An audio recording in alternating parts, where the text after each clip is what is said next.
शिवजयंती उत्सव समिती कणकवली यांच्यातर्फे छत्रपती शिवाजी महाराज यांच्या जयंतीनिमित्त वरवडे ते कणकवली अशा काढण्यात आलेल्या दुचाकी चारचाकी रॅलीला शिवभक्तांचा उत्स्फूर्त प्रतिसाद लाभला।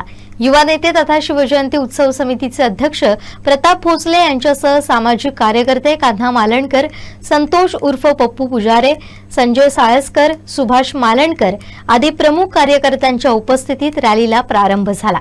वरवडे येथून सुरू झालेली रॅली कलमठ बाजारपेठ, त्यानंतर आप्पासाहेब पटवर्धन चौक आणि कणकवली शहरातील शिवाजीनगर इथं दाखल झाली। अखेरीस छत्रपती शिवाजी महाराज चौक इथं शिवपुतळ्यास पुष्पहार अर्पण करून रॅलीचा समारोप झाला। यावेळी जय शिवाजी जय भवानीच्या जोरदार घोषणा घुमत होत्या। या रॅलीच्या निमित्तानं कणकवली परिसर शिवमय झाला होता।